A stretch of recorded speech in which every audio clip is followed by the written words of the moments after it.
금요일이면은 만나는 시간입니다. 금요 스페셜 민동기 김용민의 미디어 토크. 미디어 오늘 민동기 부장 어서 오십시오. 반갑습니다. 예.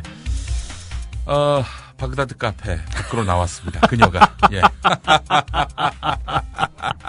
어떻게 된 거야? 아니 이게 분명히 저희 쪽에서 뭐 연락을 시도를 우리가 분명히 이 바그다드 카페의 주인 되시는 분한테 사장으로 나올지 어떨지 여부를 끊임없이 좀 확인을 해보려고 그렇게 무던히 노력을 했으나 연락이 안 됐습니다. 아무래도 국내에 지금 들어오셨는데 번호를 좀 다른 걸 가지고 다니시는 것 같기도 하고 뭐 아무튼 확인은 안 됩니다. 근데 워싱턴 지사장으로 가 있는 거 아닙니까? 그렇습니다. 그런데 휴가를 내고 오늘 자기 이제 근무지에 있어야 되니까 그렇죠. 휴가를 내고 한국으로 들어왔단 말이죠. 네. 들어온 걸 보니까 사장 공모 시점까지 휴가를 냈단 말이죠. 그렇습니다. 그래서 결국 사장 후보로 나가려는 거 아니냐 이런 추측을 낳았고 진짜 응모를 했고 그렇습니다.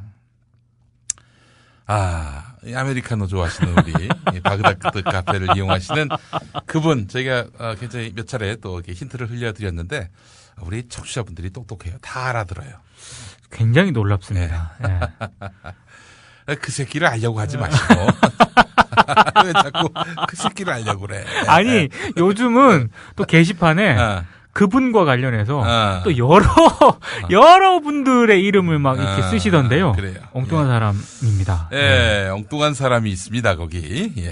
그 엉뚱한 분을 이렇게 지목하진 마시고 특히 고성국 박사 얘기하시는 분이 있는데 제가 고성국 박사하고 사이는 안 좋지만 하여튼 제가 총선 때 크게 당했다라고 생각하고 있지만 고 박사님은 아닙니다.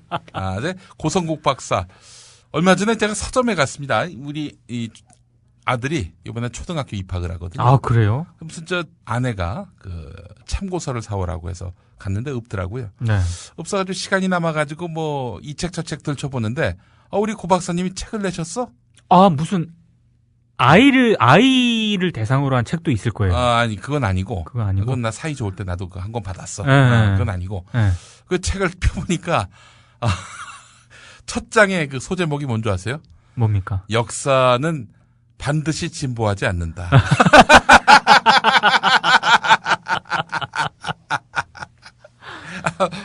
맞아요.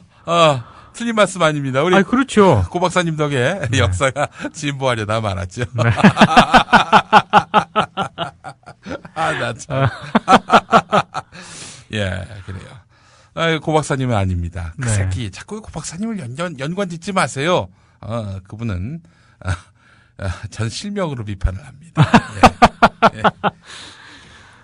실명으로 비판할 수 있는 분은 뭐 이런 거 갖고 소송 건다든지 그런 치졸한 짓을 하는 분은 아니란 얘기죠. 그렇죠. 치졸하게 또 소송 거는 사람들도 있긴 한데 적어도 우리 고성국 박사님은 그런 분은 아니다. 그렇죠. 이러다 소송 들어오면 어떡하나? 뭐 쪽파는 건데요. 제가 봤을 때 본인도 이렇게 방송 출연해서 시사평론을 하시고 여러 가지 또 비판을 많이 하신 분이기 때문에 그 정도의 그거는 있는 거죠. 제가 봤을 때. 그리고 분명히 말씀드리지만 그분은 고성국 박사님이 아닙니다. 아니에요. 엉뚱한 사람 잡지 마세요. 너무 가슴이 아팠습니다. 우리 민 부장님. 자, 우리 이진숙 이야기는 광고를 듣고 와서 좀 구체적으로 한번 해보도록 하겠습니다. 그럽시다.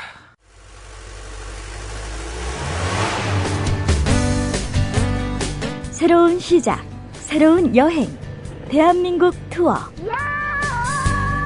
대한민국 투어는 45인승, 28인승, 리무진 등 다양한 관광버스를 보유하고 있으며 최고의 서비스와 저렴한 가격으로 모든 차량을 이용하실 수 있습니다. 차량 문의는 1599-2686, 1599-2686.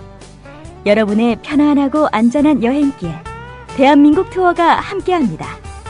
결혼식, 가족여행, 세미나, 네이버나 다음에서 대한민국 투어를 검색하세요. 45인승 리무진, 일반 버스, 35인승 버스, 28인승 리무진, 25인승 버스. 서울, 경기, 인천 어디서나 1599-2686. 우리라이프 상조 홍대리입니다. 정치자와 국민TV조합원의 성원에 힘입어 저희 사장님이 국민TV와 본격적인 업무 제휴를 하기로 하고 시원하게 쏘셨습니다. 우리라이프 상조는 어떤 위협에도 굴하지 않고 국민TV와 함께하는 신뢰받는 상조회사가 되겠습니다. 저희가 최고라고 하지 않겠습니다. 하지만 최선을 다하겠습니다. 열심히 하겠습니다. 지켜봐 주시고 도와주십시오. 1600-3267, 1600-3267 국민TV와 함께하는 우리라이프 상조 홍대리였습니다. 개념상조 우리라이프 상조가 여러분들의 성원에 힘입어 국민TV와 함께 상생할 수 있는 제휴를 맺었습니다. 우리라이프 상조는 참다운 상조 서비스를 위해 바른 길만 가겠습니다. 지금 가입하시면 회원님이 납입하신 소중한 납입금의 10%를 매달 국민TV 발전을 위해 사용하겠습니다. 1600-3267 국민TV와 함께하는 우리라이프 상조입니다. 바그다드에서 이진숙 특파원이 전해왔습니다. 오늘 낮 12시 50분쯤 바그다드 중심가에서 엄청난 폭발음이 들렸습니다. 직접 선거가 실시되지 않으면 시민혁명이 시작될 것이다. 이 같은 경고는 시아파의 정치 개입이 본격 단계에 돌입했다는 것을 의미합니다. 바그다드에서 MBC 뉴스 이진숙입니다. 이런 MBC 사장 후보 이진숙 기자는 김재철 사장 때의 승승장구 공정방송 침해를 두고 노조가 각을 세우자 이진숙 기자 회사 홍보 책임자로서 한마디. 김재철은 보도 책임자이기 때문에 노조의 정권 비판 기사가 부적절하면 못 낼 수도 있다는 발언. 데스크가 만약에 그 기사를 밑에서 부원들이 쏜 기자가 쏜 기사를 데스크를 봐주고 나중에 거기 무슨 문제가 있었다. 그러면 저 기자가 책임져야지 제 책임 아닌데요. 이렇게 얘기하면 그 데스크, 그 차장, 그 부장은 정말 멍청하다 소리 들을 거야. 뭐 저런 참 멍청한 사람, 그야말로 또 이제 무책임한 사람을 저렇게 부장 자리에 앉혔나, 차장 자리에 앉혔나, 데스크 자리에 앉혔나 이렇게 비판할 거라고. 그렇고 그야말로 데스크에 자격이 없는 사람인 거지. 그러면 그렇게 책임지라고 책임지는 자리이기 때문에 책임자라고 부른다고. 그지? 그리고 또 책임지는 자리인 만큼 거기 자리에 따른 권한이 주어져. 이런 이진숙 사장 후보는 자신이 데스크를 봐놓은 빌 게이츠 사망 우보를 두고 자기 책임이 아니고 일선 기자 책임이라고 주장하는 김장겸 현 보도국장을 어떻게 생각할지.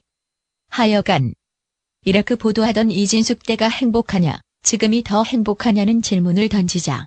독자들 입장에서는 우리 이라크 전장에서 봤던 기자의 기자 정신에 투철한 그 이진숙과 지금 현재 모습은 너무 다르지 않느냐. 실망하는 사람들도 있는 거고 그렇게 가당키나 하다고 생각해. 사람이 어느 날 갑자기 자기가 살아오던 방식하고 전혀 다르게 그렇게 사는 게 가능하다고 생각하냐고. 뭐 때문에? 그렇게 굳이 그런 식으로 친다면 욕만 먹고 비난만 받는데 오히려 누구 말 맞다나 욕 안 먹고 비난 안 받고 살려면 다른 길을 택하지. 왜 그 길을 택하겠냐고.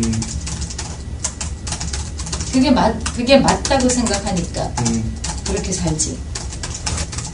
그리고 참 나도 웬만하면 참 그 이라크 팔고 싶지는 않지만 전쟁이 일어날 거 뻔히 보이는데 철수해가지고 이웃나라 호텔에서 마치 전쟁 호텔에서 그 전쟁 보도하는 그때는 엄청 참 괴로웠고 그러니까 그때도 괴로운 순간이 있는 거고 지금도 괴로운 순간이 있는 거고 그때도 또 행복한 순간이 있는 거고 지금도 행복한 순간이 있는 거고 그런 거지. 그거야. 자, 우리 이진숙 사장 후보 될 가능성이 몇 %입니까? 아니 지금 MBC 안팎 기조 물론 어디까지나 추정이고 전망입니다. 네. 그래서 저는 이번 MBC 사장에 예. 별로 많이 지원 안 할 줄 알았거든요. 예. 아니 근데 예. 왜 이렇게 많이 지원을 하시는 겁니까 대체? 아니 제가 지금 딱 이름을 말씀을 드리면 네. 쌀집 아저씨, 김영희 PD, 그리고 김종국 지금 사장 뭐 지원했고요. 예. 안광환 현재 MBC 플러스 미디어 사장, 그리고 이진숙 워싱턴 지사장, 전영배 CNI 사장, 그리고 정준 전 제주 MBC 사장, 정흥보 전 춘천 MBC 사장, 그리고 최명길 전 유럽 지사장, 그리고 최형무 전 MBC 기자라고 있는데요. 네. 이분도 지원을 하신 걸로 지금 확인이 됐고. 최형무? 예. 그리고 뭐 황희만 전 부사장이라든가 예. 하동근 전 IMBC 사장도 지원을 했습니다. 네. 그러니까 굉장히 많이 지원을 했어요. 그 많이 지원한 것은 무엇을 의미할까요? 혹시 뭐 지금 특별히 낙점된 사람이 없다 이런 뜻은 아닐까요? 뭐 그런 의미일 수도 있겠지만 아니면은 그 지원한 사람들한테 다 낙점, 너로 낙점했다 그 얘기를 듣고 지원한 건가? 제가 보니까 이런 좀 의미가 좀 있는 것 같습니다. 김종국 현 MBC 사장의 네. 연임 가능성이 예. 그만큼 약한 게 아닐까. 가장 예리합니다. 그게. 아니면 이렇게 많은 사람들이 예. 지원을 할 리가 없습니다. 근데 김종국 사장이 뭔 잘못을 했어요? 그동안 뭐 얼마만큼이 MBC를 거의 뭐 그냥 바닥까지 만들어 놓고 그러면서 저열하게 충성을 한 분이 바로 김종국 사장인데 말이죠. 그러니까 저도 그게 참 궁금한데요. 예. 아니 표창원 교수 출연시켜가지고 그런 건가? 우리 변통령이 죽여야 된다고 그래가지고. 제가 보니까 상식적인 시각에서 봤을 때는 지금 MBC 뉴스라든가 프로그램이 거의 망가지지 않았습니까? 뭐 망가지다 못해 정말 이 혼수 상태에 빠졌죠. 처참한 수준이죠. 예. 거의 뭐 볼 게 별로 없는 그런 상황이 돼버렸는데 예. 이른바 그 보수 쪽이라든가 이런 쪽에서 보시는 분들의 판단은 다른 것 같아요. 그러니까 지금 뭐 변희재 씨라든가 혹은 보수 쪽에서 좀 강경한 입장을 가지신 분들의 얘기를 들어보면 김종국 사장이 전국 언론노조 MBC 본부와 네. 뭔가 짜고 쳐가지고 예. 지금 뭔가 딜을 하려고 하고 있다라는 식으로 계속 지금 얘기를 하고 있거든요. 예. 그러니까 그만큼 김종국 사장 체제의 MBC에 대해서 굉장히 불만이 많다는 거죠. 이런 상황을 지금 근데 전국 언론노조 MBC 본부, 그러니까 MBC 큰 노조, 네, 1노조한테 김종국 사장이 잘해준 게 뭐가 있나요? 뭐 단협을 새로 체결한 것도 없고, 없습니다. 그렇다고 뭐 공정 보도할 수 있도록 숨통을 트여준 것도 없고, 뭐 예를 들어서 해직자를 뭐 복직시켜주거나, 뭐 혹은 과거 파업 투쟁과 관련해서 손해배상 소송 이런 거 다 걷어들이고, 뭐 그런 거 없잖아요. 없습니다. 무슨 자기들끼리 뭐 밀당을 했다는 거야. 그러니까 좀 더 단호한 노조라든가 어떤 그런 이보다 더 단호할 수가 있을까? 더 단호해야 된다는 그런 의미를 내포하고 있는 게 아닐까. 그냥 앞뒤 볼 것 없이 마음에 안 드는 놈들을 다 해고시켜야 된다는 얘기인가? 뭐 그렇게까지는 아니겠지만은 또 단호하게 노조에 대해서도 대처를 해야 되고 뭐 그런 뭐 노조가 뭘 액션을 취한 게 있어야 뭐 단호한 조치를 취하건 말건. 그러니까 제가 봐도 말이죠. 단호한 조치를 취한 거는 민동기에 대해서 했지. 민동기하고 조수경에 대해서. 민동기 조수경이 MBC 직원이야? 단호한 조치에 맞서서 단호하게 대응을 하고 있죠. 아무튼 이런 상황인데 저는 사실 이 정도로 후보가 난립할 줄은 예상을 못했거든요. 근데 이 정도로 후보가 난립을 했다. 네. 그만큼 김종국 형님의 지위가 탄탄하지 않다. 네. 그러면 누가 과연 가능성이 있겠느냐? 그러니까 바로 그게 제가 추측했던 것이 그리 뭐 이렇게 엉뚱한 추측은 아니다라는 점입니다. 네. 뭐 여러 사람들이 지금 거론되고 있다는 얘기 아니겠어요? 그렇죠. 예. 또 김종국 사장을 공격했다는 이른바 보수 인사들, 그 사람들은 MBC 사장 자리를 직간접적으로 노리는 그런 사람들일 겁니다. 아니 김종국 사장 잘한다. 그러면 김종국 사장이 계속 사장할 거 아니야. 그렇죠. 그러니까 자기 패밀리들을 좀 심어주기 위해서는 김종국 사장 못한다.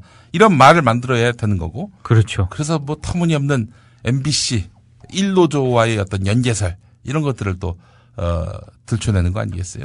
변희재 씨가 뭐 모르겠어요, 잘은. 근데 지금 변희재 씨 얘기로는 표창원 교수 출연시킨 걸 놓고 뭐 어마어마한 억측을 하잖아요. 뭐 김종국 사장이 언론 노조에 뭐 무릎을 꿇었다더니 아니 뭐 일개 예능 프로에 게스트 하나 부른 걸 갖고 무슨 굴복을 하고. 그리고 표창원 교수가 시사 프로에 등장한 것도 아니고요. 네. 그 무한도전에 출연해가지고. 아니 뭐 시국 발언한 것도 아니고 거기서 이제 본인은 한국 최고의 프로파일러로서 이미 보수 언론으로부터 인정받았던 인물입니다. 그럼요. 그런 분이 나와가지고 관련한 그런 아이템을 한 건데 그걸 갖고 시비를 건다. 글쎄요. 변희재 씨가 무슨 이번 MBC 사장 선임과 관련해서 밀고 있는 사람이 있나요? 김종국 사장을 아웃시키려고. 설마 그러겠습니까? 네. 저는 그렇지는 않다고 봅니다. 예. 아니 그렇지 않고서야 뭘 표창원 교수 한번 나왔다고 그걸 갖고 뭐 죽여야 된다 이런 그건을 합니까? 그 정도 얘기가 나올 정도로 제가 봤을 때 김종국 형님의 입지가 약하다. 그리고 여기 지원하신 분들이 또 바보들이 아니에요. 지원을 하기 전에 나름 안테나를 다 세웁니다. 그렇지. 근데 이 정도로 많이 지원을 했다는 거는 자기도 뭔가 가능성이 있다는 판단을 한 거겠죠. 근데 제가 봤을 때 이 중에서 물론 프리미엄이 있죠. 현직 프리미엄. 정국이 형님이 아무리 약해졌다고는 하나 현직 프리미엄이 있습니다. 그래서 김종국 형님이 일단 유력한 것 같고 그리고 우리 바그다드 카페 이진숙 워싱턴 지사장 이분이 유리할 수밖에 없는 게 유력할 수밖에 없는 게 정수장학회 파문 났을 때 그때 당시 그 정수장학회 인사들과 굉장히 네트워크가 있었고요. 그렇죠. 아니 뭐 MBC 고참으로서 같이 일하는 직원 데리고 가가지고 당시 그 정수장학회 이사장 최필립 이사장 만나가지고 박근혜를 도와 점점점 뭐 이런 말도 하면서 결과적으로 박근혜의 뭐 이런 장학생 뭐 그 정수장학회의 장학금 이런 것들을 박근혜 선거에 유리하게끔 뭐 이렇게 그림을 만들어야 한다. 이게 바로 이진숙 씨의 이야기 아니었어요? 그렇죠. 그래서 그런 측면에서 봤을 때 사실은 MBC 사장 같은 경우는 박문진 이사들이 이 선임을 하긴 합니다만 아무래도 청와대라든가 정권의 이 뜻과 전혀 맞지 않는 사람이 사장으로 올 수는 없는 그런 구조거든요. 그거는 적어도 모든 정권이 다 그랬고요. 그렇죠. 이명박 정권 또 박근혜 정권 들어오면서 현 정권의 충성도가 있는 인사만 사장이 되도록 했었어요. 그렇죠. 그러니까 뭐 현 정권에 대해서 충성도를 나타내지 않는 사람, 중도를 걷겠다. 자신은 뭐 이편 저편 안 서겠다. 공정방송하겠다. 이런 사람이 이명박근혜 정권 들어서 사장이 된다는 거는 거의 불가능한 일이죠. 불가능한 일이죠. 그리고 이진숙 그 사장설에 무게중심을 두는 인사들의 얘기를 들어보니 또 어떤 가능성이 하나 있냐면 김종국 사장을 만약에 연임을 시키지 않고 다른 사장을 내세울 거라면 김종국 사장보다는 캐릭터가 조금 더 센 그런 캐릭터를 뽑을 거란 얘기죠. 그러면 딱 들어맞는 사람이 이진숙 워싱턴 지사장입니다. 왜냐하면 정수장학회라든가 이런 쪽과의 네트워크도 있고요. 더더군다나 최초의 MBC 여성 사장이라는 일종의 아이고 얼마나 홍보하기 좋습니까? 여성 대통령에. 또 게다가 또 윤진숙 해양수산부 장관이 이제 아웃이 됐잖아요. 그렇죠. 지금 내각에 남아있는 여성 장관은 조윤선 여성가족부 장관 말고는 없습니다. 그렇습니다. 이런 와중에 MBC 사장으로 최초 여성인 이진숙 사장을 세운다? 이거 뭐 나름 그림이 나쁘지 않죠. 얘기되는 그림이죠. 그러니까 그런 여러 가지 측면을 봤을 때 가능성이 충분히 있다. 이렇게 얘기를 하는 거죠. 김재철의 분신과 다름없고 또 김재철의 이익을 가장 앞장서서 대변을 했던 이진숙 씨가 MBC 사장이 된다. 그럼 뭐 김재철 시대로 돌아간다고 봐야 하겠죠. 그렇죠. 완벽하게 돌아간다고 봐야 되겠죠. 근데 한 가지 단점이 있습니다. 네. 물론 그 단점은 보수 진영이라든가 정권이라든가 예. 어떤 여당 추천 박문진 이사들이 보기에 장점이 될 수도 있습니다만 예. 전국 언론 노조 MBC 본부라든가 예. MBC에서 그나마 좀 개혁적인 그런 변화를 바라고 있는 기자 PD분들이 있습니다. 네. 그분들이 가장 싫어하는 사람 중에 한 사람입니다. 그러면 아주 강력한 강점이네. 그래서 아마 예. 이진숙 사장이 되면은 예. MBC가 김재철 전 사장 체제 때 못지않은 엄청난 격변에 휘말릴 가능성이 많고 그게 오히려 핸디캡으로 작용할 수도 있는데 예. 만약에 그걸 장점으로 보신다면 예. 충분히 선택할 수 있는 카드다. 저는 이렇게 예상을 하고 있습니다. 그렇게 된다면은 어떻게 MBC 1노조 뭐 좀 미동이라도 할 것 같아요? 그때는 모르겠습니다. 만약에 이진숙 사장이 된다는 전제 하에서 제가 말씀을 드리면 네. 혹시나 돼서 예. 융화 온건 정책을 편다면 예. 뭐 그땐 상황이 달라지겠지만 예.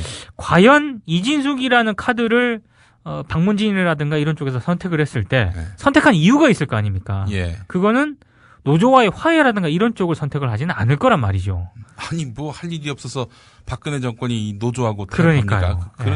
그러지 않을 정권입니다. 그렇기 때문에 예. 굉장히 격변에 휘말릴 가능성이 많고 예. 제가 알기로도 제1노조에서 지금 MBC 본부에서도 그걸 가장 우려하고 있고요. 예. 그렇게 되면은 아마 노조 입장에서도 가만히 있는 상황이 되지는 못할 겁니다. 그래서 조금 MBC 사장이 누가 되느냐에 따라서 예. 또 올해 MBC가 예. 엄청난 격변에 휘말릴 수도 있다. 예. 이렇게 생각이 되고요. 격변에 휘말리지 않을 가능성은 없어요? 없습니다. 그냥 조용히 그런 이진숙 사장 시대를 운명이다 하고 받아들이고 체념하면서 보낼 가능성은 없나요? 제가 봤을 때 그럴 가능성은 없습니다. 이건 진짜 거의 지렁이를 밟은 노조 오리다. 입장에서도 전면전을 각오로 해야 되지 않을까. 이성주 위원장이. 그렇습니다. 과연? 저는 그럴 거라고 봅니다. 정말? 근데 이거는 이진숙 만약에 우리가 지금 이진숙 사장이 전제되는 걸 하에서 지금 이런 얘기를 했잖아요. 예. 근데 김종국 사장이 연임이 돼도 저는 상황은 크게 다를 거라고 보지 않아요. 왜냐? 예. 이분도 지금 만약에 연임을 시켰다면 연임을 시킨 배경이나 이유가 있거든요. 예. 그 틀에서 자유롭지 않습니다. 그러니까 이제 저 한 번 더 시켜주시면은 이 MBC 1노조 확실하게 밟아버리겠습니다. 그렇죠. 이렇게 이제 충성 선언을 하고 더 확실히 장악을 아마 하려 들 거기 때문에 쉽지 않을 겁니다. 예. 정국이 형님이 그럴 분이라고 믿진 않습니다만은. 예. 정말 그런다면은. 예. 또 하나 다크호스가 하나 있는데요. 예. 쌀집 아저씨. 김영희 PD. 그렇습니다. 이분은 약간 의외입니다. 왜냐하면 작년에 그 김종국 사장이 됐을 때 사실은 PD 진영에서 검토를 좀 했었어요. 그래서 본인 설득에도 일정 부분 들어간 걸로 알고 있었는데 본인이 고사를 했다고 그랬거든요. 뭘 지난해 김종국 사장이 MBC 사장 될 때 PD 진영에서 김영희 PD를 설득을 해가지고 한번 출마를 시키려는 그런 시도를 한번 했었어요. 2014년 이 사장 선임 때 그렇습니다. 그때 나가라 1년 뒤에. 아니 2013년 김종국 사장이 됐을 때. 그때 이제 김재철이 쫓겨나고 그렇습니다. 다음 사장은 누구로 세울 것인가 이런 얘기가 나왔을 때 그때 김영희 PD 보고 나가라라고 이 PD 진영 사이드에서 얘기를 했었고 본인이 그땐 고사를 한 걸로 알고 있거든요. 근데 이번에는 나왔단 말이죠. 근데 제가 또 말씀을 드리지만 김영희 PD도 예능 쪽에서 잔뼈가 굵은 사람이고요. 한국 PD 연합회 회장도 했고, 그렇죠. MBC 예능 국장도 했고요. 이거 다 했거든요. 그 얘기는 뭐냐? 이분도 바보가 아닙니다. 뭔가 상황 판단을 하고 나오는 겁니다. 그러니까 이제 최근에 뭐 나는 가수다 혹은 아빠 어디가 요걸 이제 기획한 사람이 김영희 PD인데. 김영희 PD입니다. 이거야말로 창조 경제에 이 한류 상품이니까. 그렇죠. 그렇기 때문에 자신은 이런 창조 경제를 완성시킬 방송 분야에서 적임자다. 이런 걸로 해서 지금 뭐 박근혜 정권하고 어느 정도 그 주파수 맞추는 작업을 해왔다 이런 얘기입니까? 주파수 맞추는 작업이 아니고요. 예. 김영희 PD의 장점인데요. 예. 이분은 예능을 하시다 보니까 예.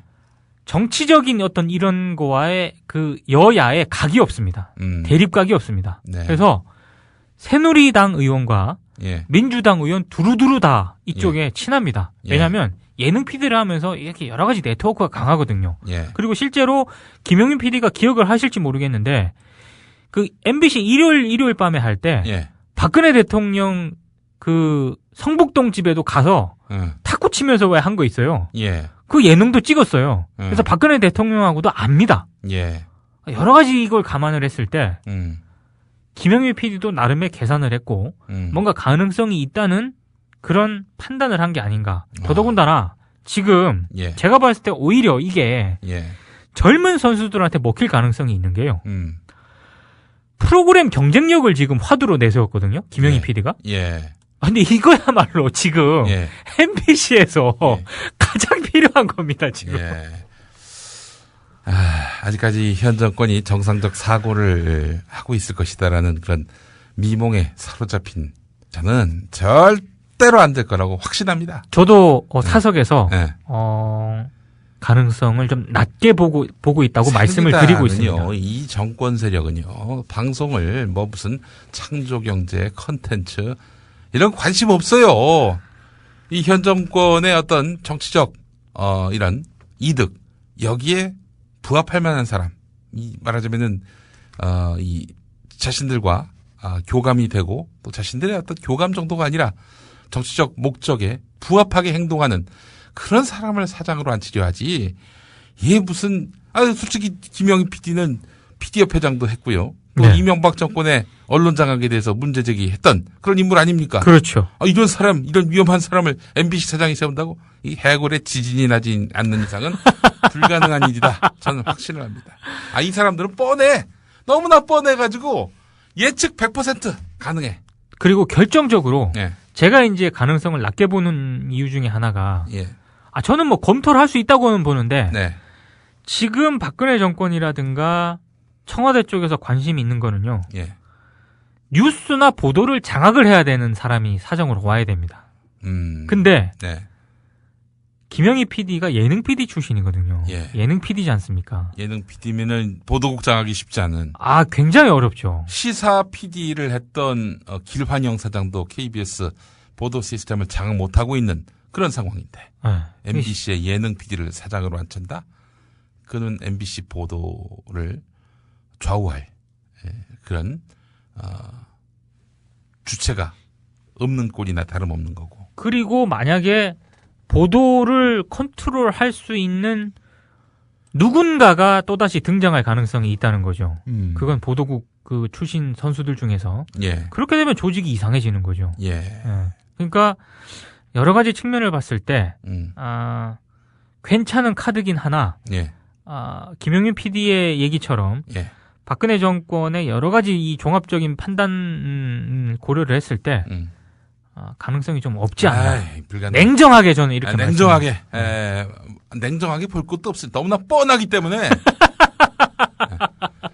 이 정권 5년 동안에 민동기가 KBS 출연할 일 전혀 없습니다. 예측 가능합니다. 예. 이거는 500% 팩트입니다. 네, 그렇습니다. 이 천재지변, 국가 변란 사태가 일어나지 않는 한 이건 불가능한 일이다. 저는 이렇게 생각을 하고요. 그 정말이에요. MBC 사장, 뭐 아마 김영희 PD가 만약에 이제 되려 한다면은 권력에다가 내가 실은 친박이다, 종박이다, 종박 방송하겠다. 대놓고 이렇게 이 충성 선언을 하지 않고서는 이건 뭐 후보에도 못 오를 것이다. 저는 이렇게 생각을 합니다. 그 박재훈 MBC 전국 언론노조 MBC 본부 홍보국장을 맡고 계시는 분이 있습니다. 네. 이분 이제 MBC 보도 기자 출신인데요. 예. 이분이 미디어오늘과의 전화 통화에서 이렇게 얘기를 했습니다. 예. 김재철 사람들이 만약에 신임 사장으로 오는 상황이 다시 벌어지게 될 경우에 이진숙 포함해서 포함이죠, 당연히. MBC는 또다시 파국으로 치닫게 된다. 결코 좌시하지 않겠다. 이진숙 워싱턴 지사장에 대해서 굉장히 경계심을 지금 가지고 있는 거죠. 위기의식과 경계심을 동시에 가지고 있기 때문에 네. 솔직히 제가 앞선 방송에서 MBC 사장이 참 언론계에 관심을 잃은 지 오래됐다. 이런 말씀을 드리지 않았습니까? 네. 실제로 관심도 없었습니다. 그런데 갑자기 이진숙이라는 카드가 등장을 하면서 엄청난 언론계 초미의 관심사로 지금 등장을 하고 있기 때문에 흥행을 일으켰어. 흥행 완전 흥행이죠 지금. 초미의 관심사입니다. 과연 될까? 이게 정말 저도 관심사고요. 왜냐? 대구 MBC 사장으로 거론이 됐는데 그걸 지금 마다했단 말이죠. 그 대구 MBC 사장을 이제 임명하는 거는 김종국 사장이고. 그렇습니다. 김종국 사장의 이런 이제 대구 MBC 사장 어떻게 했느냐 이런 제안에 대해서 사양을 했는데 알고 봤더니 야 내가 왜 대구를 가냐? 너하고 서울에서 붙을 거야. 이거였단 말 아닙니까? 지금 입장에서 보면 그때 고사를 한 게 이걸 지금 생각을 했다는 충분히 해석을 할 수 있죠 그렇게. 맞습니다. 재밌어요. 이제 앞으로 MBC 사장 언제쯤 결정이 납니까? MBC 사장이 정확하게 아마 2월 올해 이달 안으로 결정이 나는데요. 아무래도 늦어도 2월 마지막 주에는 결정이 날 겁니다. 그렇게 되면은 바로 임기가 시작됩니까? 바로 시작이 되죠. 결정은 누가 합니까? 결정은 방송문화진흥회 이사들이 합니다. 박문진 이사들은 모두 9명이고요. 여야 몇 대 몇입니까? 6대 3입니다. 6대 3. 당연히 여가 6이겠고. 여권 이사 6명이 누구를 지지하느냐 여기에 따라서 결정이 될 가능성이 많은데 한 가지 변수가 있어요. 만약에 여권 이사들이 단일 후보를 지지하지 못하고 표가 분산이 되지 않습니까? 이럴 때 야권 이사 표가 3표잖아요. 전략적 투표를 하게 될 경우에 전혀 엉뚱한 사람이 사장으로 될 수도 있어요. 그러면 또 그렇게 해서 엉뚱한 사람이 예를 들어 사장이 돼가지고 그렇게 해서 또 MBC가 공정방송 흉내를 낸다. 그럼 또 이제 그때 그 MBC 사장 혼외 자식 있는지 없는지 뚫쳐내겠지. 바지 벗겨가지고 뚫쳐내고. 이 정권의 위기 대처 매뉴얼이 있습니다. 매뉴얼이. 그래요. 하여간 2월 말쯤에 결정이 날 것이고. 그렇습니다. 이때쯤 되면은 MBC 사장 누가 될지 이제 확실히 가려지게 될 것이다. MBC가 어떻게 되느냐에 따라서 올 한 해 언론 판도가 달라질 수 있기 때문에 이 관심을 좀 가지셔야 될 것 같습니다. 자, 근데 만약에 MBC 사장 선거에서 의외의 인물이 된다면은 누가 될 것 같아요? 그러니까 야권 그 3표가 누구에게 갈 것 같아요? 제가 봤을 때 야권 3표는 MBC 노조가 가장 싫어하는 제1노조라든가 이런 쪽이 가장 경계하는 인물을 안 되는 쪽으로 투표가 갈 겁니다. 2등. 그렇습니다. 만약에 이진숙이 1등이면은 제 2등 후보를 밀어준다. 그런 식으로 가서 최악의 상황을 막는 차악을 고르는. 그렇죠. 그런 투표를 할 가능성이 있습니다. 그 머리가 잘 돌아가야 되겠네. 원래 지난번 김종국 사장 뽑을 때도요. 굉장히 그런 야당 이사들이 고민을 많이 했거든요. 그러니까 아마 이번에는 더 경우의 수를 아마 잘 따져가면서 굉장히 전략적 투표를 할 거예요. 그러니까 이것도 굉장히 재밌습니다. MB 출입 기자가 그때 가서 이제 비공식적으로 막 얘기를 들어보지 않습니까? 막 그런 고민을 합니다. 실제로 야당 이사들이. 그러니까 이번에 어떻게 이렇게 경우의 수가 맞춰질지도 왜냐면 이게 1차 투표에서 만약에 결정이 나버리면은요. 그거는 여권 이사들이 합세해서 한 명을 밀었다는 거거든요. 근데 지금 박문진 6명이 김종국 사장을 확 밀어버릴지 이진숙 후보를 확 밀어버릴지 네. 그건 모르잖아요. 예. 혹은 분열될지. 이 분열되면 정말 재밌는 거죠. 그럴 가능성은 없어 보이나요? 분열될 가능성도 있습니다. 표가. 지금 워낙 저 사람들이 많이 그렇죠. 지원을 해가지고. 네. 자, 여기서 상식 하나. KBS는 몇 대 몇입니까? KBS는 7대 4입니다. 7대 4. MBC는 6대 3. EBS는? EBS도 6대 3입니다. 네. 그렇군요. SBS는 뭐 민간 방송이니까 그렇죠. 뭐 예외로 두고요. 예. 알겠습니다. 자, 요즘 MBC가 인력 유출 문제 때문에 아주 시끄럽다고 하던데. 그렇죠. 누가 또 나갔어요? 가장 이게 최신 버전인데. 예. 그 춘천 MBC에 박대용 기자가 있습니다. 있죠. 이분 오늘자로 뉴스타파로 갔습니다. 아이고 MBC로서는 환영할 일이네. 고치거리가 사라지니까. 박대용 기자가 또 이 SNS상에서 상당히 또 유력한 인물이고. 또 아무래도 뭐 현 정부하고 상당히 껄끄러운 그런 위치의 인물이었고요. 이런 인물은 사라져주는 게 고마운 거지. 안 그래요? 그렇긴 하지만 제가 봤을 때 MBC로서는 치명타지. 그렇죠. 이건 치명타죠. 에이스인데. 치명타입니다. 근데 MBC의 안위를 걱정한 사람들이었나? 지금 MBC 경영진이? 아니죠. 지금 지원하는 사람들 상당수가. 제가 봤을 때 그건 아닌 것 같고요. 네. 다만 이제 박대용 기자의 뉴스타파 행은 조금 다르게 볼 측면이 있는 것 같은데 지금까지 KBS에서 정말 KBS에서 일을 못 해먹겠다 해서 뉴스타파로 KBS를 그만두고 뉴스타파로 간 기자들이 많죠. 예. 근데 MBC 출신들 가운데는 없습니다.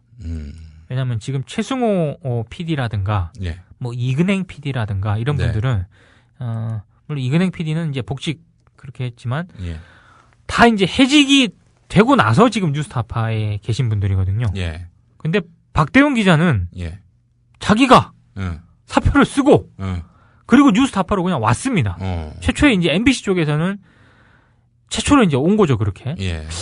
이게 의미가 적지 않다고 봐요. 그러니까 KBS와 같은 사태가 MBC에서도 충분히 이제 앞으로 발생할 수 있다라는 거고요.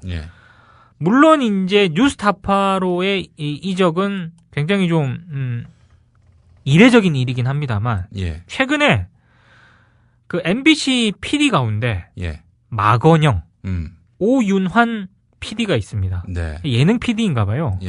저는 개인적으로 솔직히 잘 모르는데 나름 MBC 내에서 인정, 능력을 인정받았던, 인정받고 있는 그런 PD였는데 JTBC로 갔답니다. 그래요? 그러니까 이제 MBC PD협회가 이제 뚜껑이 열린 거죠. 성명을 냈습니다. 간판 진행자들 회사를 떠난 것도 모자라서 이제는 핵심 제작진마저 MBC를 떠나고 있다. 이게 뭐겠냐 이게. MBC에 더 이상 자율성이 사라지고 비전이 없다고 판단했기 때문에 간 것이다. 대책 마련해라. 이렇게 성명을 낸 거죠. 굉장히 지금 PD들은 충격을 받은 것 같습니다. 그리고 또 사실 저 종편 생겼을 때 그런데 왜 가? 이랬던 분위기였는데. 그렇죠. 뭐 종편에서 또 저기 뭐 TVN 이런 데서 계속 홈런을 날리니까 그만큼 또 MBC 예능이 차지했던 그런 예능의 왕국 아니었습니까? 그렇죠. 드라마 왕국이었는데 점점 그 파이는 줄어들었고 뭐 보도에서 만시창이가 된 건 뭐 어제 오늘 이야기는 아니고요. 더 이상 MBC 구성원으로서의 자긍심 이런 것들이 상실돼 가고 있다 이런 얘기 아니겠습니까? 그렇죠. 그런 의미에서 보면은 김영희 PD가 딱인데. 김영희 PD가 될 가능성은 거의 뭐 진짜 민동기 부장이 KBS 9시 뉴스 앵커가 되는 것 같은 가능성 아니긴. 앵커는 앵커고 출연도 힘든 일이기 때문에 거의 가능성이 없다고 봅니다. 근데 제가 봤을 때 단순히 이동했다는 이런 측면 때문에 MBC PD들의 상실감이 뭐 그런 것도 있겠죠. 근데 좀 저는 좀 다르게 보는 측면이 있습니다. 뭐냐? 지금 종편이나 케이블에서 이른바 대박 터트린 프로그램들이 있지 않습니까? 썰전, 응답하라 시리즈 있고요.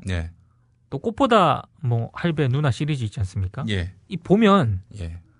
다 지상파에서 KBS, MBC에서 다 케이블이나 종편으로 그 PD가 이동을 해서 만든 작품들이에요. 그렇죠. 예. 이게 뭐겠습니까? PD는 그대로인데 예. 방송사가 옮겼다고 예. 대박이 났다? 이건 그만큼 예. 지금 KBS, MBC의 제작 자율성이라든가 제작 환경은 오히려 KBS, MBC가 훨씬 좋죠. 훨씬 스케일 크고 네. 제작 인력 더 많고 예. 근데 그에 비해서 열악한 케이블이나 종편이 대박을 친단 말이죠. 예. 이거는 그만큼 예. PD에게 제작 자율성을 준다는 거죠. 아. KBS, MBC는 그게 없다는 거죠, 지금. 예. 뭐 대책이 없네. 대책이 없는 예. 거예요, 지금. 이건 진짜 뭐 경영진이 대우각성을 하지 않는 이상은 예. 김영희 PD가 만약에 됐을 경우에 예.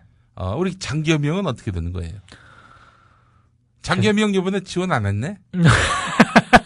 지원하는 거 아닌가 하고 이제 그 관측하던 분도 있었는데 말이죠. 아니, 그런 분도 있었는데 네. 제가 그런 분한테 얘기를 했죠. 네. 여러 가지 판세를 봤을 때 좀 연배나 예. 뭐 이런 걸 봤을 때 예. 아이고 깝깝합니다. MBC 계신 분들 깝깝해요. 깝깝하죠. 예. 참. 자, 하여간 MBC를 응원하고 지지했던 분들 그 한겨울에 비바람 맞아가면서 파업 지지하고 그랬던 분들의 여의도 공원에서의 함성을 아직도 기억하고 있는지 모르겠습니다. 그게 당신들의 빚입니다. 그렇죠. 예, 그 빚으로 인식하지 않는 이상은 영원히 시청자의 신뢰와 사랑을 받기 어려울 것이다. 이렇게 생각하시면 될 겁니다. 지난 주간에 조용기 목사 네. 그 재정 비리와 관련해서 결과 발표가 있었습니다. 네. 어디서 발표를 했느냐? 여의도 순복음교회에서 발표를 했습니다. 네. 여의도 순복음교회는 여전히 조용기 목사가 지금 설교를 하고 있고요. 그렇죠. 또 조용기 목사의 뒤를 이어서 담임 목사가 된 이영훈 목사조차도 여전히 조용기 목사 온갖 비리 의혹에도 불구하고 스승으로 모시겠다 이렇게 이야기를 했던 터였어요. 네. 심지어는 그 결과 발표 하던 자리에서도 말이죠. 네. 결과 발표 어떻게 나왔느냐. 조용기 목사의 모든 비리는 사실이 아니다. 이게 아니라요.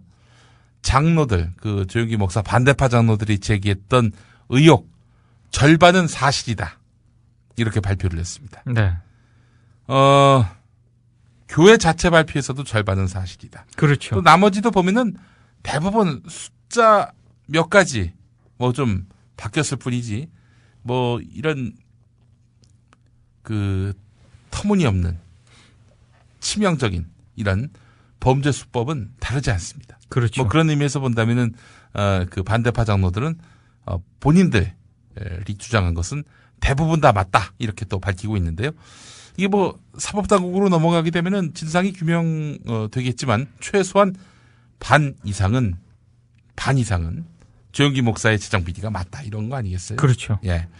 그럼에도 불구하고 그 자리에서 앞서 말씀드린 대로 이영훈 목사는 조용기 목사에 대해서 변치 않는 신뢰를 표시를 했습니다. 아니 여의도 순복음교회 그 교회 돈을 가족이 삥땅 쳤는데 그래서 교회에 손해를 입혔는데 그러면 조용기 목사에 대해서 최소한 배임 제대로 친다면 횡령 이런 걸로 소송을 걸어서 교회 재산을 회복시켜야 되는 거 아니겠습니까? 당연하죠 그게. 근데 그런 자리에서 평소에 아무리 존경했다 하더라도 설사 그런 발표가 있는 자리에서는 아무 얘기를 안 하든가 그 자리에서 조용기 목사를 존경한대요. 아니 조용기 목사의 비리 확인됐다는 그 발표하는 자리에서 조용기 목사를 존경한다면 스승으로 모신다면 도대체 무슨 얘기를 하자는 거야 이게? 자기도 조용기처럼 하겠다는 거 아니야 그 얘기는. 국민일보 보도도 보면은 말이죠. 네. 이 대부분 오해, 그 허위 주장이다 이런 식으로 보도가 나왔습니다. 그 다음 날도 아니고 다음 날. 그렇죠. 그래도 그 뒤로는 일체 보도를 안 해요. 네. 조용기 목사를 그렇게 스트레스 받게 했던 그 장로들이 정말 잘못한 게 맞다면은 연일 관련 기획 기사를 싣고 사설을 통해서 질타하고 그래야 되는데 그날 하루만 딱 그렇게 나오고 그 뒤로는 일체 침묵하고 있습니다. 그렇죠. 예. 이런 국민일보를 보면서 야 역시 이 조용기의 그 둘째 아들이 회장인 신문은 다르다. 최영기 목사 지금 실형 구형받지 않았습니까? 그렇습니다. 이제 곧 판결을 앞에 두고 있는 상황인데, 예. 이런 걸 보면 참 언론사에 꼭 없어져야 할 폐단이 바로 사주다.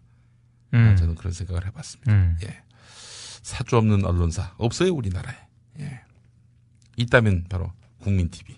그렇습니다. 예. 미디어 오늘도 뭐 실은 뭐 어떤 한 개인이 이제 운영하는 회사는 아니지만. 미디어 오늘의 대주주가 있습니다. 예. 전국 언론노동조합이라고. 언론노동조합. 예. 대주주가 있죠. 네. 언론노동조합은, 뭐, 거기는 뭐 무슨 어떤 이권을 막. 그런 거 아닙니다. 추구하는 그런 곳이 아니기 때문에 말하자면 미디어 오늘도 공영 구조죠. 예. 그리고 재밌는 게요. 예. 제가 이 회사도 오래 있었지만, 예. 주주들이 예. 배당 뭐 이런 거에 관심이 없습니다. 예. 그건 뭐 너무나 당연합니다. 이득을 낼 일이 없으니까. 그렇습니다.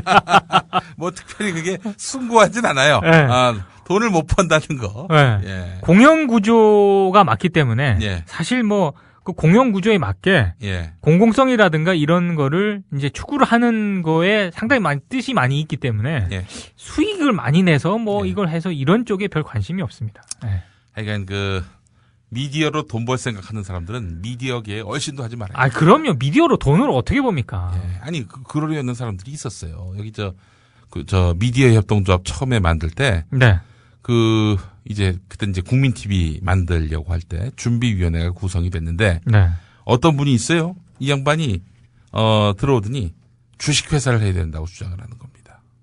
방송사를 하려면 거대 자본이 필요하니까. 네. 그 주식회사를 만들어가지고 그렇게 해서 운영하자. 그래요. 한참 동안 준비위원회에서 뭐 설전과 토론이 오간 끝에 결국 이제 협동조합으로 가기로 했고 이 양반은 나중에 그만뒀어요. 준비위원회 탈퇴를 했고 심지어는 그 초기 출자금 비슷한 준비위원회가 내는 돈 다시 다 받아갔습니다. 그래요? 네. 그래 놓고는 나가서 페이스북에다가 여기 서영석 김용민 방송이라고 이런 헛소리를 짓거리고 다녔어요. 예. 여기 하도 어이가 없는데 그 사람 뒤를 캤더니 채널A하고 수백억의 수익을 내기 위해서 뭐 협약을 맺은 그런 사람이더라고. 그래요? 예. 아니 무슨 채널A 종편 만들어질 시점에 채널A하고 손잡고 큰 수익을 내기 위해 협약을 맺은 그런 양반이 어디 여기를 기어들어와가지고, 국민TV를 만들겠다고. 그래 놓고는, 쥐뜻대로 안 되니까 무슨 무슨, 서영석 김용민 회사라고, 말도 안 되는 소리하고 자빠졌어. 서영석 김용민 방송을 안 만들려고 협동조합 만든 거 아니에요.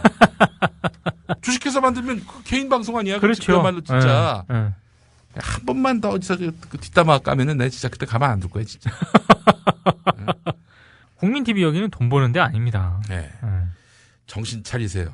뭐, 어처구니 없는 인간들이 많아요. 이쪽도 많아요. 많아. 네? 돈에 환장해가지고 이 진보를 돈으로 보는 인간들도 많아요. 맞아요. 네. 이런 인간들도 정리를 하지 않으면은 똑같아집니다. 그렇습니다. 500원으로 즐기는 나만의 커피. 원두 쇼핑몰 헝그리 커피. 최정상급 로스터가 1년 이하 최고급 뉴크롭 생두를 로스팅해 즉시 배송해드립니다. 대량 구매 시 가격이 할인됩니다. 검색창에 헝그리 커피를 검색하세요. 헝그리커피.com. 헝그리 커피에서 원두를 구매하시는 분들께는 차량용 국민TV 스티커 2매를 함께 보내드립니다. 우리라이프 상조 홍대리입니다. 정치자와 국민TV 조합원의 성원에 힘입어 저희 사장님이 국민TV와 본격적인 업무 제휴를 하기로 하고 시원하게 쏘셨습니다. 우리라이프 상조는 어떤 위협에도 굴하지 않고 국민TV와 함께하는 신뢰받는 상조회사가 되겠습니다. 저희가 최고라고 하지 않겠습니다. 하지만 최선을 다하겠습니다. 열심히 하겠습니다. 지켜봐 주시고 도와주십시오. 1600-3267, 1600-3267 국민TV와 함께하는 우리라이프 상조 홍대리였습니다.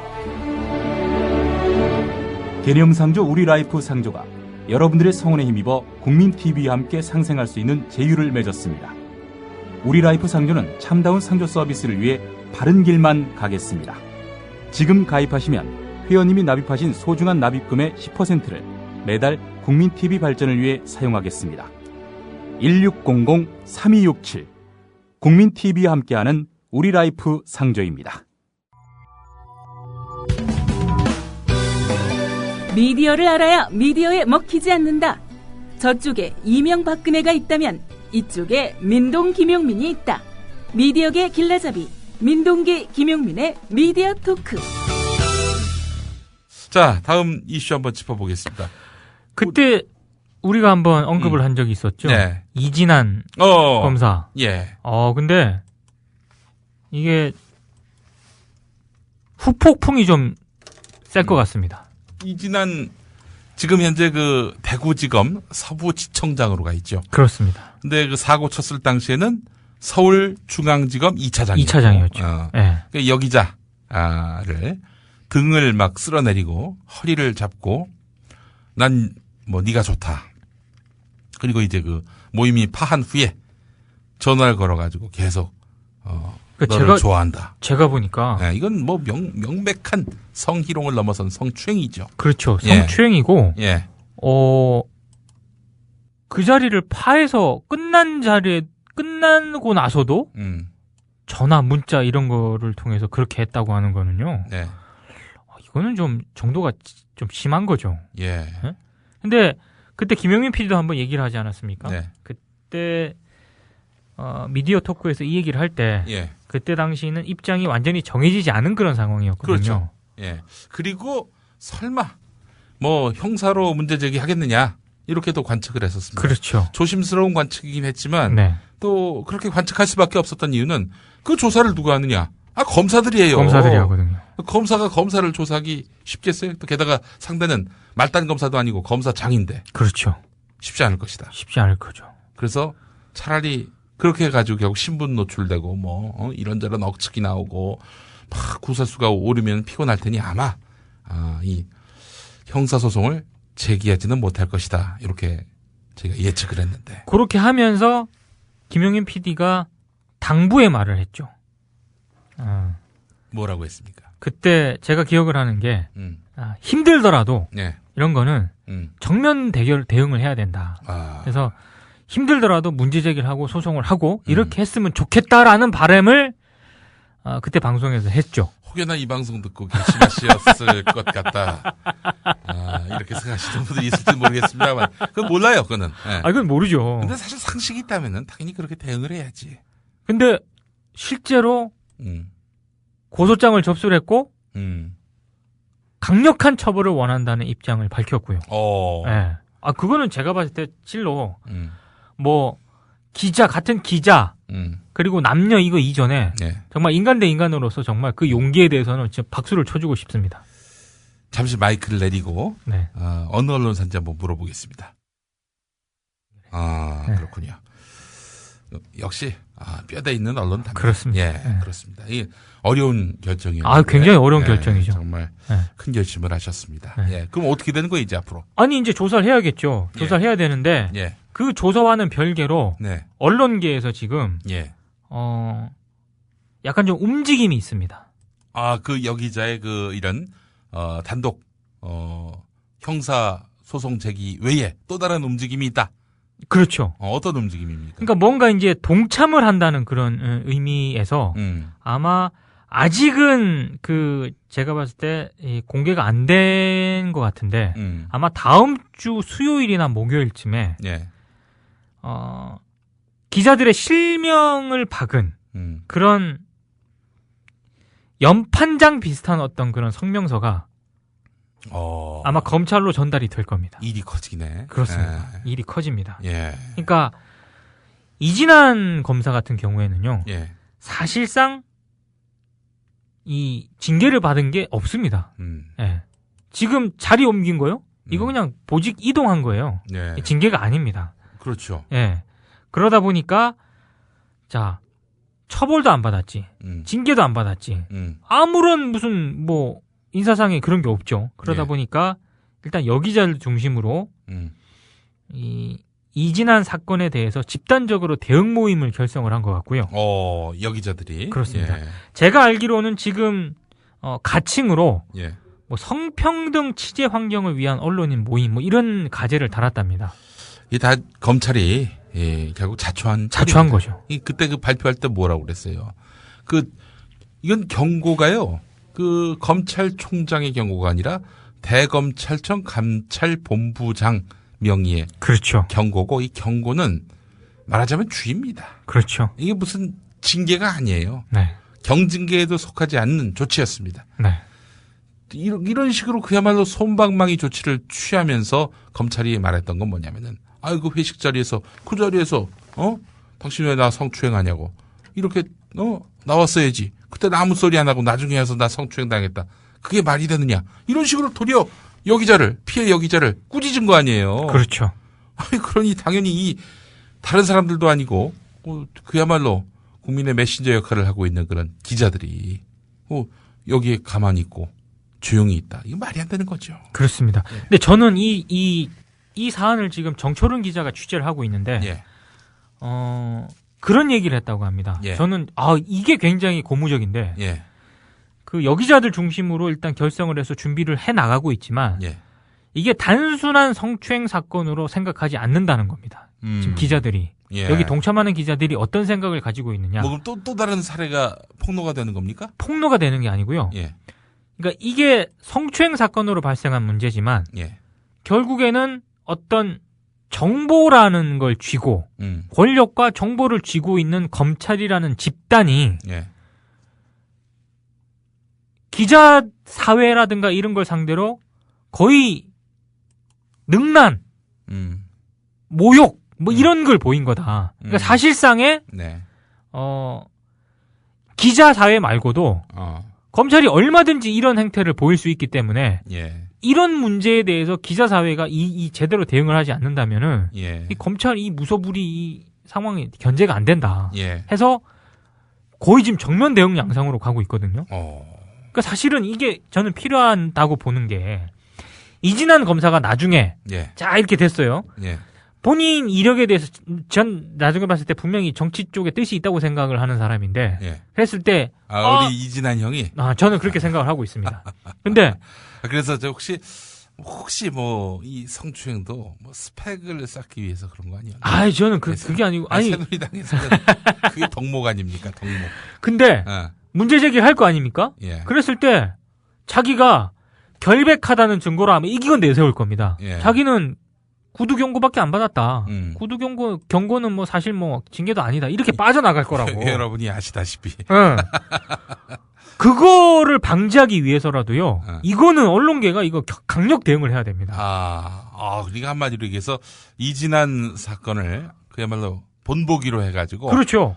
이런 솜방망이 징계 더는 없도록 하겠다. 더는 없도록 해야 됩니다. 이거. 아주 굉장히 잘하고 있는 겁니다. 저는 사실 이거를 그동안 너무 조용해가지고 그 해당 여기자가 이거 고소를 할 때만 하더라도 야 진짜 혼자 굉장히 험난한 싸움을 하겠다 이런 걱정이 됐었거든요. 예. 근데 이 소식을 전해 듣고 야 이거는 정말 한번 붙어볼 만한 사안이다.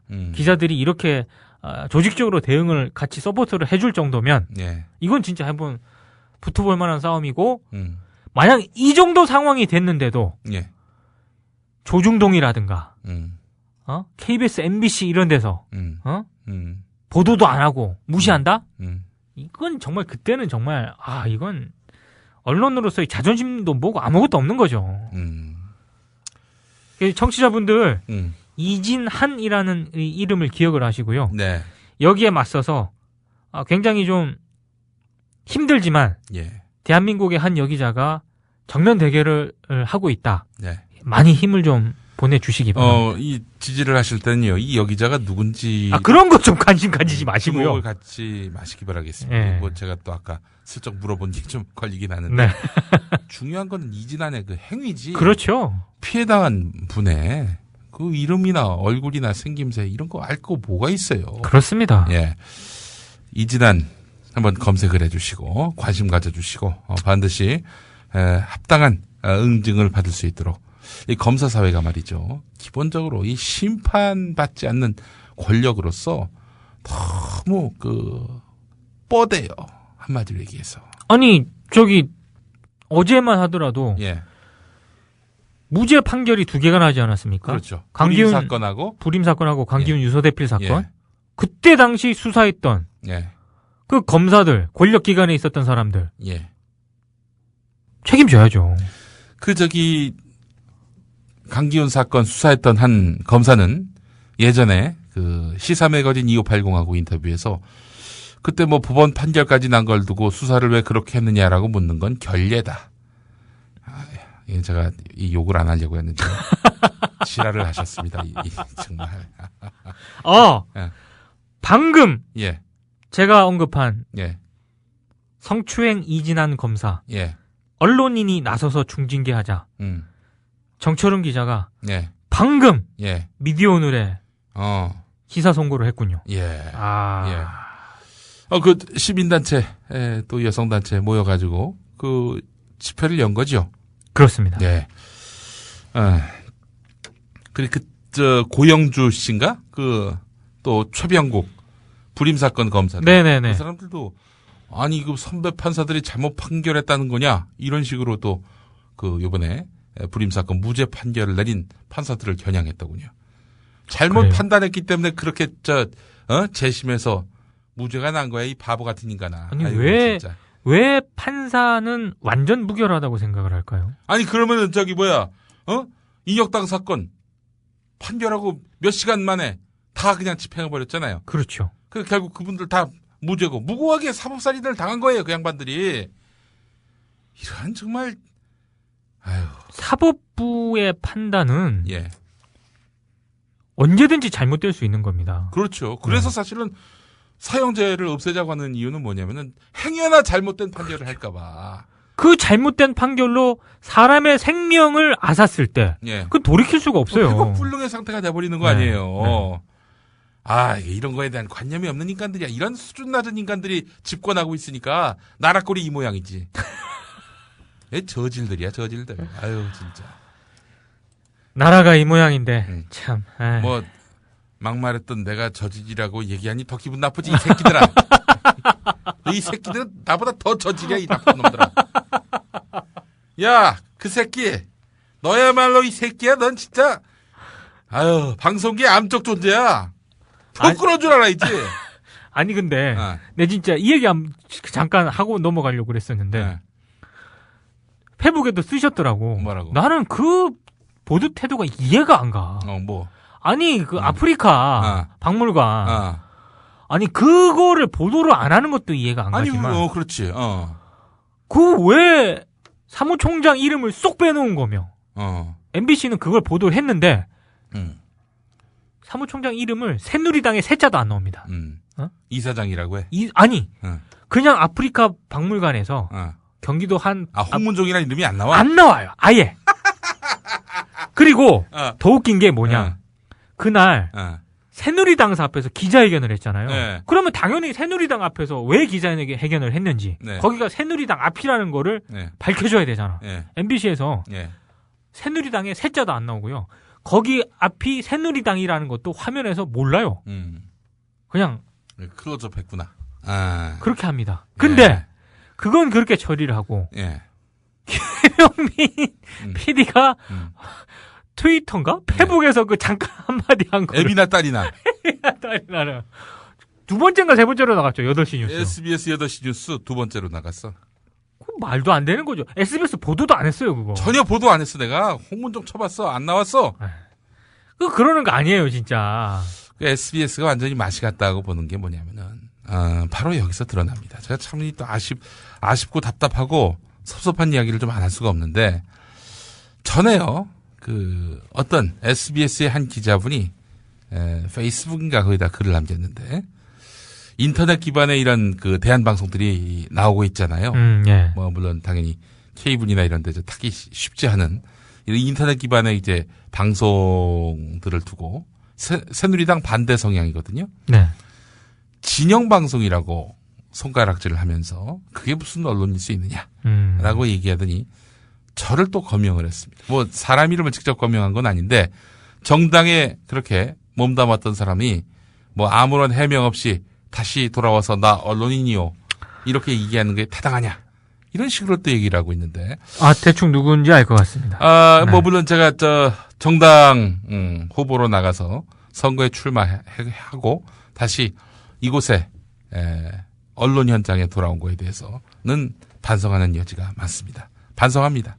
또 저의 한계를 너무나 잘 알고 있기 때문에 저는 뭐 유사 언론인이라고 내내 얘기하고 다니고요. 우리 국민TV가 개국을 하면은 거기에 뭐 패널이나 뭐 의견 내는 한 사람으로서 나가는 거 외에 뭐 앵커를 한다든지 진행을 한다든지 뭐 리포트를 한다든지 그거 안 하겠습니다. 제가 이 자리에서 단언하는데 약속하는데 그거 안 하겠습니다. 예. 뭐 물론 그것과는 무관하게 정파와 개인의 이익을 방송에 투영하는 그런 일을 하지 않을 것입니다. 누구를 비판하긴 해도 누구를 옹호한다든지 두둔한다든지 이런 것들에 있어서는 그 맥락상 진짜 이 사람 뭐 당선시키기 위한 목적이다. 이런 식의 어떤 그런 목적이 담긴 띄워주기 이런 거 안 하겠습니다. 뭐 지금도 그렇게 해왔다고 전 생각을 하는데. 네. 아니 뭐 그런 지적이 아주 뭐 터무니없다라고 생각하진 않아요. 물론 SBS의 그 사실상 사주인 윤세영 씨 이분은 뭐 SBS 민방 선정된 다음에 민자당을 탈당한 새누리당 사람이긴 했습니다. 네. 예, 뭐 그런 얘기를 뭐 굳이 꼭 제가 꺼내는 이유는 나의 민주당 국회의원 후보 출마가 정당했다 이런 얘기를 하는 게 아니라 네.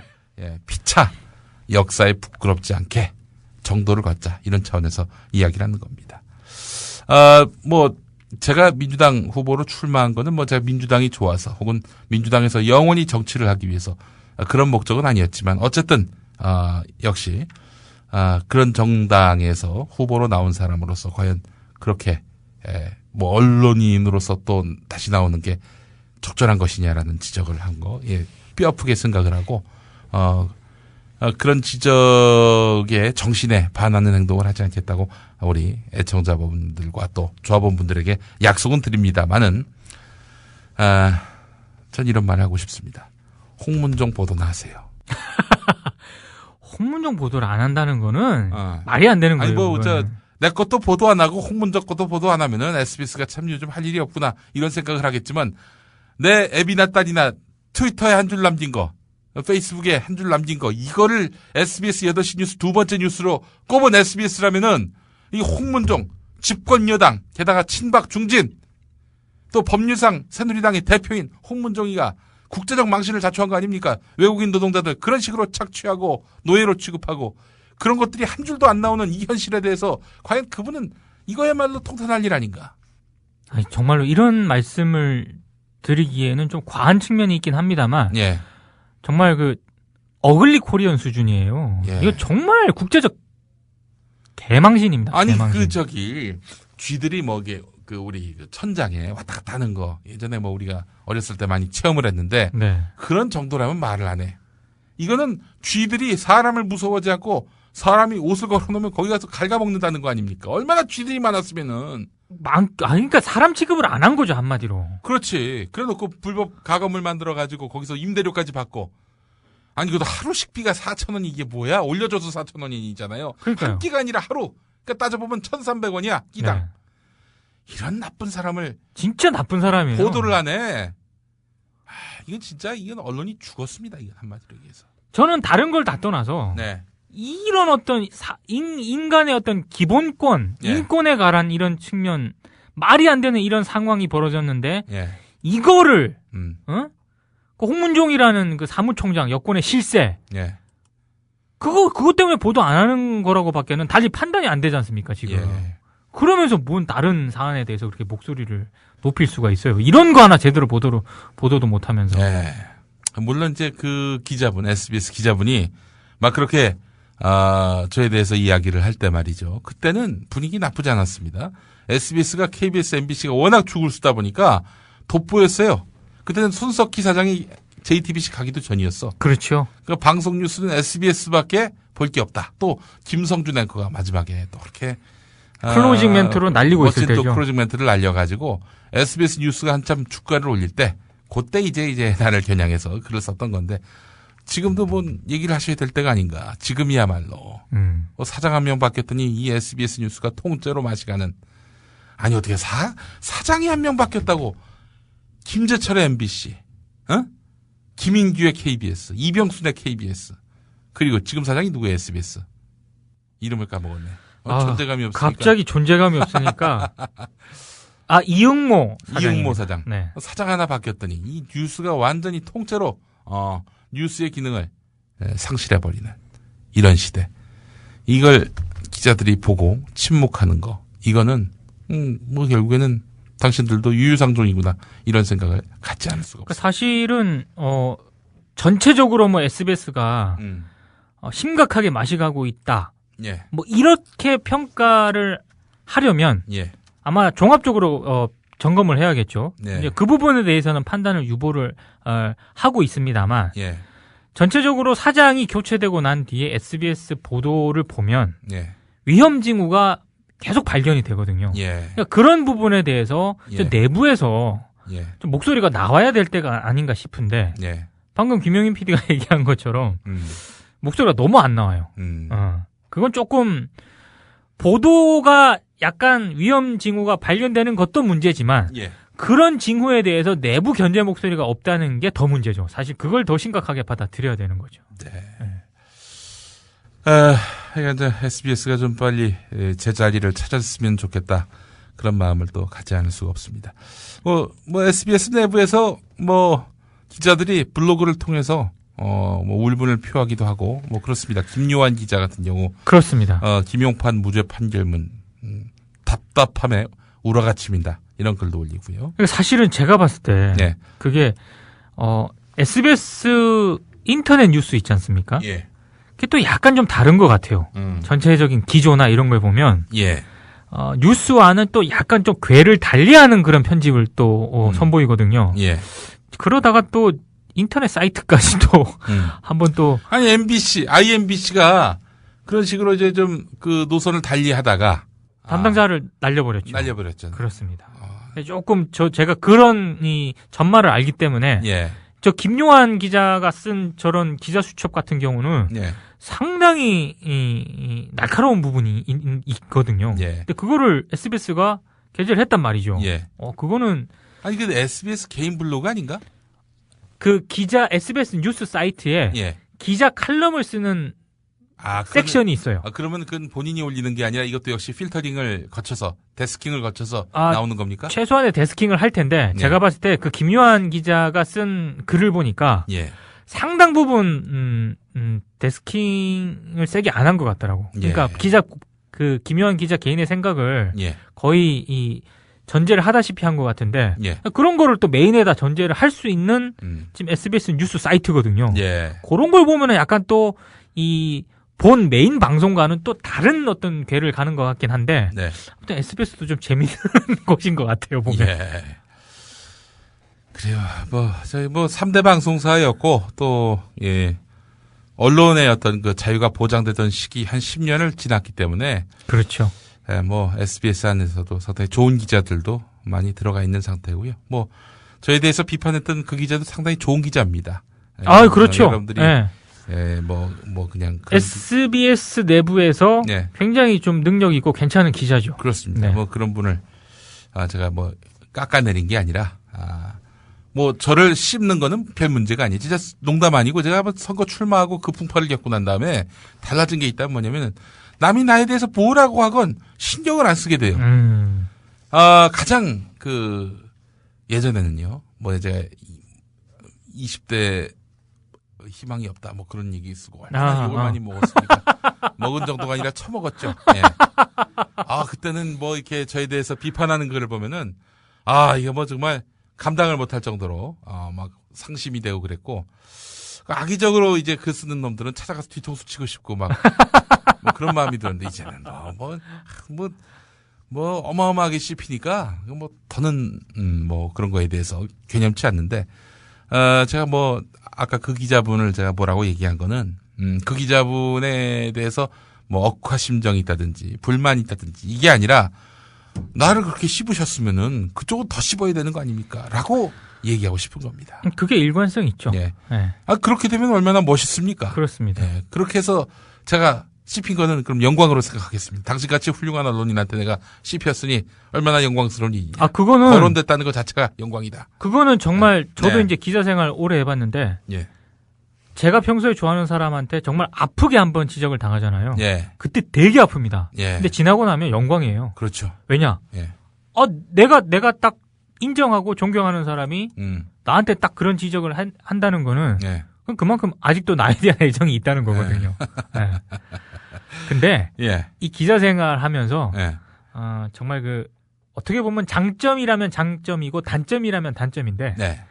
어지간한 댓글, 어지간한 욕, 어지간한 나에 대한 비방, 네. 무감각해집니다. 무감각해져요. 예. 아니 근데 우리 여기자들은 또 안 그럴 것도 같은데 굉장히 좀 여기자들은 상처 많이 받죠. 그렇죠. 예. 특히 또 여기자뿐만이 아니고요. 예. 남녀를 통틀어서 연차가 낮은 기자들은 굉장히 상처를 받습니다. 저도 그렇죠. 젊었을 때 상처 많이 받았죠. 근데 짬밥이 쌓인다고 그러지 않습니까? 예. 그러면 그러니까 어떤 개인적인 그런 관계가 아니라 예. 일과 관련된 일에서 나를 비방하고 이런 거 있지 않습니까? 예.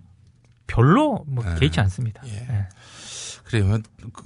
그런 사람들이 실은 집권을 해야 됩니다. 제가 정치를 하겠다는 얘기는 아니고, 왜냐면 지금 이 권력자들이 밴댕이 소갈딱지 같아가지고, 조금이라도 비판하거나 부정적인 뉘앙스를 취하면 바로 짓밟잖아요. 그렇죠.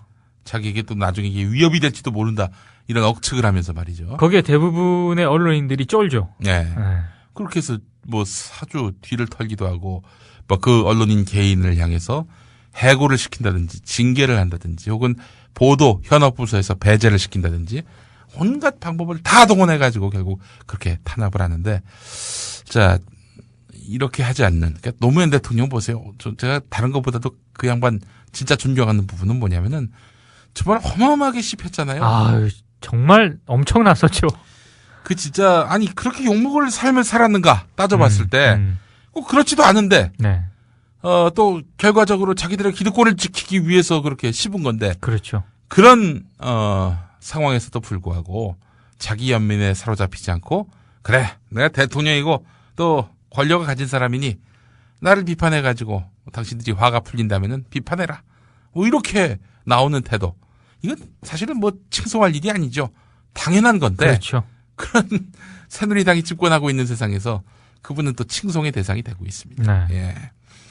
예. 우리 새누리당. 예. 하여간 이명박 정권 때는 말이죠. 그랬잖아요.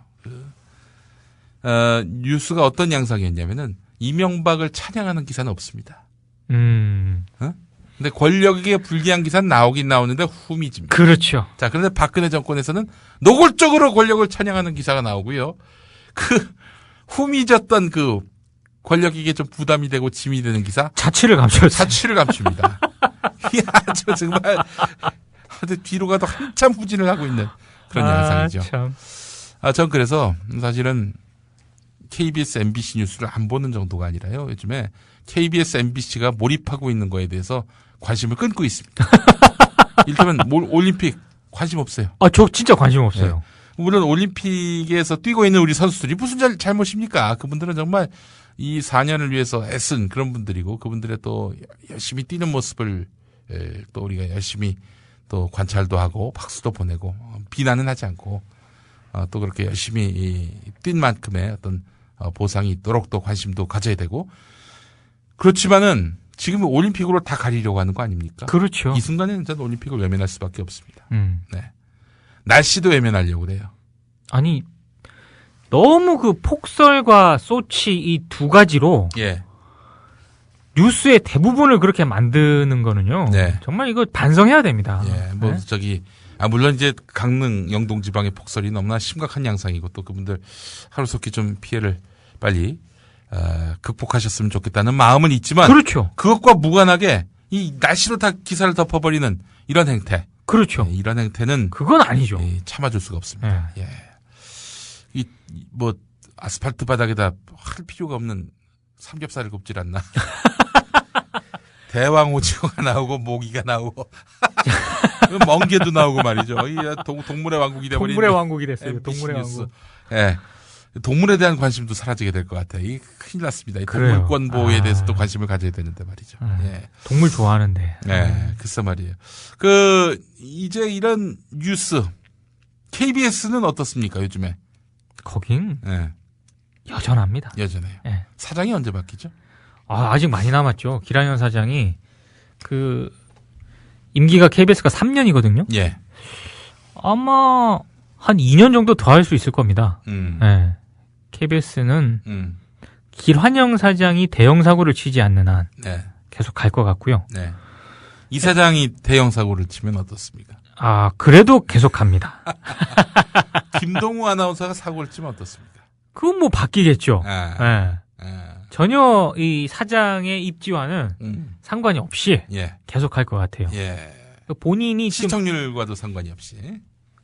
시청률은 만약에 많이 떨어지면 아마 내부에서 흔드는 세력들이 나올 겁니다. 왜냐?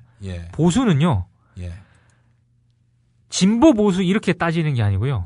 내가 돼야 돼. 내가 사장의 욕심이 있으면 자기가 돼야 되기 때문에 만약에 지금은 기란현 사장 체제가 제가 봤을 때 어느 정도 안정기에 들어갔거든요. 근데 틈이 보이고 뭔가 여지가 있어 보인다. 그런데 프로그램 시청률도 낮다. 그러면 흔들 겁니다. 그래요. 하여간 기란영 사장이 김동우 아나운서에 대한 예의가 아니었죠. 그렇게 박지만 않았어도. 그렇죠. 정당한 실력을 인정받아서 진행하면 누가 뭐라고 합니까? 그렇습니다.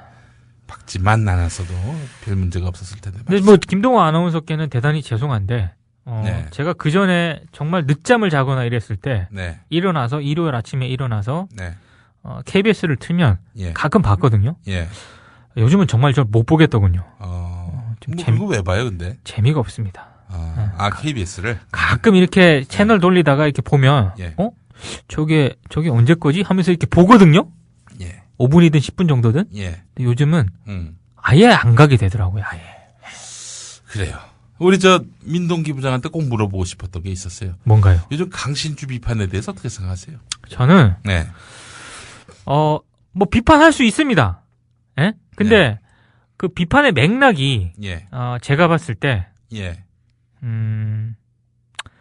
엘리트주의적인, 뭔가 그런, 의도가 좀 깔려 있는 것 같아서, 저는 어떤 분들은 강신주의 강의가 불편하다고 얘기를 하는데, 저는 강신주 씨에 대해서 제기하는 비판은 인정을 하면서도, 그 비판이 겨누고 있는 궁극적인 목적이 과연 뭘까? 이걸 자꾸 생각을 하게 되면서 좀 그 비판이 좀 불편하게 여겨지더라고요. 갑자기 또 강신주는 또 왜? 아니, 궁금해서. 한번 논객들이 또 이 시비 걸잖아요. 그렇죠. 저는요, 강신주 박사에 대한 비판 논리 가운데 이거는 동의를 합니다. 모든 이런 문제, 그게 개인의 어떤 삶의 고충이든 사회 구조적인 문제든 그건 개인의 어떤 그런 변화를 통해서 해법을 찾을 수 있다. 아마 이런 것 때문에 사람들이 몰리는 것 같기도 한데 이 사회 구조적 문제를 개인의 어떤 그런 노력과 성정을 통해 바꿀 수 있다라는 논리는 저는 별로 동의가 안 됩니다. 그 한계가 있죠.